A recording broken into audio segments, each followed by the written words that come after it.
आणि आता बातमी आहे शरद पवार यांच्या संदर्भात। शरद पवार मंगळवारी वर्ध्यात आहेत। राष्ट्रपचे उमेदवार अमर काळे हे अर्ज भरणार आहेत। नामांकन अर्ज पदयात्रेत शरद पवार सहभागी होणार आहेत। शरद पवार मंगळवारी वर्ध्यात असणार आहेत। लोकसभा निवडणुका लागल्यात आणि लोकसभा निवडणुकीच्या पार्श्वभूमीवर सर्वच राजकीय पक्ष हे प्रचारालाही सुरुवात झालेली आहे त्यांची आणि सर्वच उमेदवार आता सक्रिय होताना दिसतात। पहिल्या टप्प्यात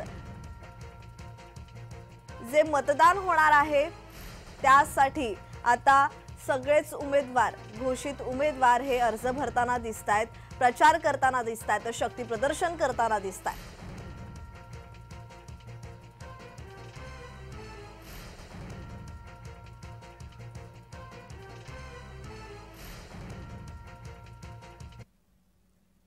तर या संदर्भात अधिकची माहिती देत आहेत आमचे प्रतिनिधी प्रमोद पानबुडे। प्रमोद, आता सध्या अमर काळे हे वर्ध्यातून निवडणूक लढवत आहेत।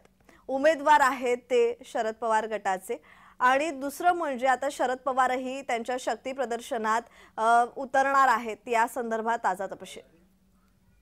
निश्चितच आज महाविकास आघाडीचे जे उमेदवार आहेत अमर काळे ते फॉर्म भरणार आहेत आणि त्या फॉर्म भरण्यासाठी राष्ट्रवादी काँग्रेस पक्षाचे जे शरदचंद्रजी पवार अध्यक्ष आहेत ते सुद्धा त्यांच्या फॉर्म भरण्यासाठी वर्धेला येणार आहेत।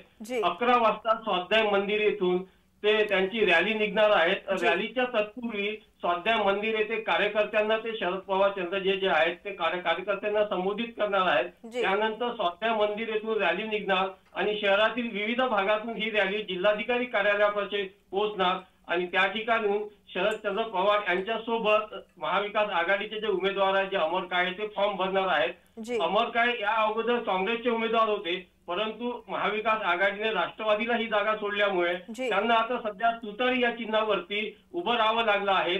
एकंदरीत त्यांच्याच फाईटला भाजपचे जे उमेदवार आहेत रामदासजी तळस हे सुद्धा आहेत। त्यामुळे वर्ध्यामध्ये जे लढत होणार आहे ती लढत मोठ्या अटीतटीचे सामना होणार आहे।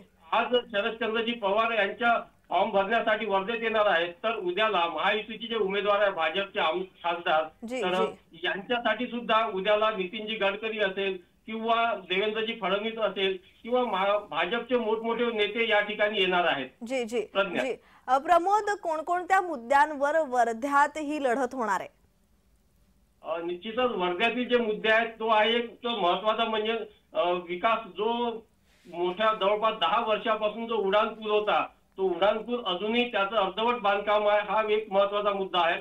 दुसरीकडे जो विकास जो आहे किंवा जे सुशिक्षित बेरोजगार असेल किंवा शेतकऱ्यांचे प्रश्न असेल, ह्या सर्व मुद्द्यांवरती या दोन्ही पक्षांमध्ये दोन्ही उमेदवारांमध्ये लढत होणार आहे। जी जी जी धन्यवाद प्रमोद तुम्ही दिलेल्या माहितीसाठी।